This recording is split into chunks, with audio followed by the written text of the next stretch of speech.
بسم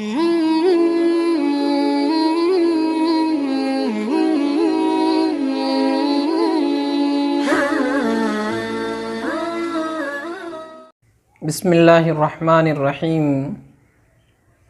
قال النبی صلی اللہ علیہ وسلم بنی الاسلام علی خمس شہادت ان لا الہ الا اللہ واشہد ان محمد رسول اللہ واقام الصلاۃ وایتاء الزکاۃ والحج وصوم رمضان،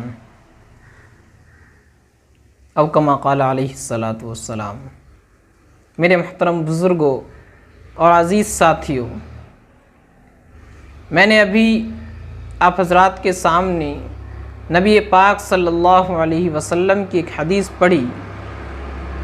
آپ علیہ الصلاۃ والسلام نے فرمایا کہ اسلام کی بنیاد 5 چیزوں پر ہے۔ نمبر 1، کلمہ، کہ بندہ اس بات کی گواہی دے کہ اللہ کے علاوہ کوئی معبود نہیں اور محمد اللہ کے رسول ہیں۔ نمبر 2، نماز قائم کرنا۔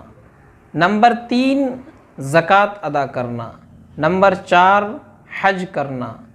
نمبر 5، روزے رکھنا۔ تو اس حدیث سے معلوم ہوا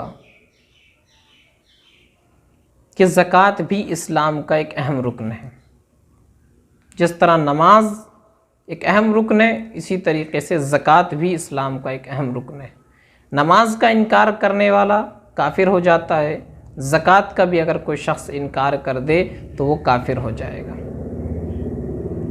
اللہ تبارک و تعالی نے جن لوگوں کو مال عطا فرمایا ہے ان پر اللہ نے زکوٰۃ فرض کی ہے۔ قرآن کریم میں 82 جگہوں پر نماز کے ساتھ ساتھ زکوٰۃ کا ذکر آیا ہے، اور اس کے علاوہ تنہا زکوٰۃ کا ذکر وہ الگ ہے۔ ایک جگہ اللہ کا ارشاد ہے، الذین یقیمون الصلاۃ ویؤتون الزکاۃ وہم بالآخرۃ یوقنون اولئک علی ھدی من ربہم واولئک ھم المفلحون، کہ جو لوگ نماز قائم کرتے ہیں، زکوٰۃ ادا کرتے ہیں اور آخرت پر یقین رکھتے ہیں، یہی لوگ اللہ کی طرف سے ہدایت پر ہیں اور یہی لوگ کامیاب ہونے والے ہیں۔ اور جو لوگ زکوٰۃ ادا نہیں کرتے، اللہ نے مال دیا ہے، صاحب نصاب ہیں، زکوٰۃ ان پر فرض ہے، لیکن اس کے باوجود وہ زکوٰۃ نہیں دیتے، مال کی محبت میں اتنے گرفتار ہو چکے ہیں کہ کنجوسی کرتے ہیں، بخل کرتے ہیں، اللہ نے جو حق اس میں رکھا ہے وہ ادا نہیں کرتے، تو اللہ نے فرمایا ایسے لوگوں کے لیے والذین یکنزون الذھب والفضة ولا ينفقونها في سبیل اللہ فبشرهم بعذاب علیم یوم یحمى علیہا فی نار جہنم فتکوی بها جباہہم وجنوبہم وظہورہم ھذا ما کنزتم لانفسکم فذوقوا ما کنتم تکنزون۔ جو لوگ سونا چاندی جمع کر رہے ہیں، اللہ کے راستے میں خرچ نہیں کرتے، ان کو دردناک عذاب کی خوشخبری سنائیے۔ اس دن اس سونے اور چاندی کو آگ میں تپایا جائے گا، پھر اس سے ان کی پیشانیوں کو، ان کے پہلوؤں کو اور ان کی پیٹھوں کو داغا جائے گا اور کہا جائے گا ھذا ما کنزتم لانفسکم، یہ وہ خزانہ ہے جو تم نے اپنے لیے جمع کیا تھا، فذوقوا ما کنتم تکنزون، آج اپنے جمع کیے ہوئے خزانے کا مزہ چکھو۔ تو اس لیے جس بھائی کو اللہ نے مال دیا ہے، جس کو اللہ نے صاحب نصاب بنایا ہے، جس پر زکوٰۃ فرض ہے، اس کو چاہیے کہ وہ زکوٰۃ ادا کرے، اس میں کنجوسی نہ کرے۔